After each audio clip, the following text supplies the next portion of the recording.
সংবাদ প্রচার প্রসার ও সাংবাদিকদের ব্যাপারে আল্লাহ রাব্বুল আলামিন কি নির্দেশনা দিয়েছেন, মিথ্যা সংবাদ মিথ্যা গুজব রটনাকারীদের সাবধান করতে আল্লাহ রাব্বুল আলামিন কি বলেছেন, ইসলামী রাষ্ট্রে গোয়েন্দা বাহিনীকে সাধারণ জনগণ কিভাবে সাহায্য করতে পারে, সাংবাদিকতা বিষয়ক এমন গুরুত্বপূর্ণ প্রশ্নগুলোকে সামনে রেখেই আজকের তাফসীর এগিয়ে যাবে।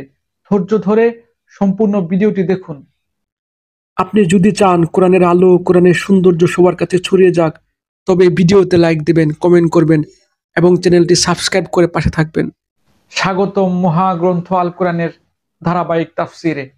আজকে ইনশাআল্লাহ আমরা পবিত্র কোরআনের সূরা আন-নিসার ৮৩ নম্বর আয়াত নিয়ে আলোচনা করব।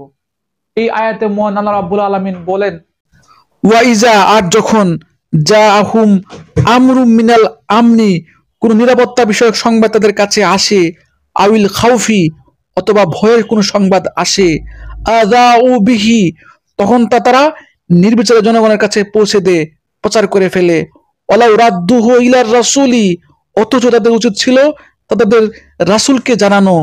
ওয়াইলা উলিল আমরি মিনহুম, অথবা তাদের দায়িত্বশীল শাসকদের সে বিষয়ে জানাতে পারত।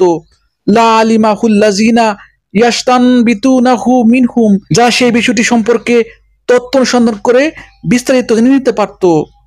ওয়ালাউলা ফাদলুল্লাহি আলাইকুম ওয়া রাহমাতুহু, আল্লাহর অনুগ্রহ করুণা যদি তোমাদের প্রতি না থাকতো, লাত্তাবাতুমুশ শাইতানা ইল্লা কালিলা, তবে তোমাদের অল্প সংখ্যক লোক ব্যতীত সকলেই শয়তানের পথে অনুসরণ করতে। আলহামদুলিল্লাহ, চমৎকার একটি আয়াত।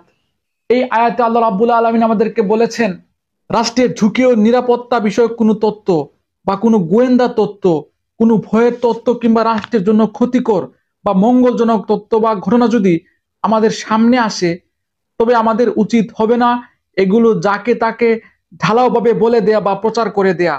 আমাদের কাজ হলো সেই তথ্যটি বিশ্বাসযোগ্য দায়িত্বশীল প্রশাসনকে অভিহিত করা। প্রশাসনের গোয়েন্দা বাহিনী সেই বিষয়টি যাচাই বাছাই করবে, পর্যালোচনা করবে এবং সেই বিষয়টি সম্পর্কে যথাযথ পদক্ষেপ নেবে। রাষ্ট্রের গুরুত্বপূর্ণ বিষয় বা এমন সব ঘটনা সরকারি সিদ্ধান্ত যাচাই বাছাই ছাড়া প্রচার প্রসার করা জনসাধারণের দায়িত্ব না। এক একজন জনসাধারণ এক এক চরিত্রের অধিকারী, ভালো মন্দ ঠিক বেঠিক সবাই যথার্থভাবে বুঝে না, ফলে সত্য মিথ্যা যাচাই বাছাইয়ের সুযোগ সাধারণ মানুষের পক্ষে কঠিন হয়ে যায়। আর মিথ্যা গুজব মিথ্যা তথ্য এর ফলে জনসাধারণের কাছে ছড়িয়ে গিয়ে রাষ্ট্রে বিশৃঙ্খলা সৃষ্টি হতে পারে। এই বিষয়টি পরিষ্কার করতে রাসূল সাল্লাল্লাহু আলাইহি ওয়াসাল্লাম বলেছেন, সব শোনা কথা যাচাই বাছাই করা ছাড়া বলা কোনো ব্যক্তির মিথ্যাবাদী হওয়ার জন্য যথেষ্ট। সুতরাং আসুন আমরা সংবাদ প্রচার প্রসারে দায়িত্বশীল হই, আল্লাহ রাব্বুল আলামিনের নির্দেশনা মানি।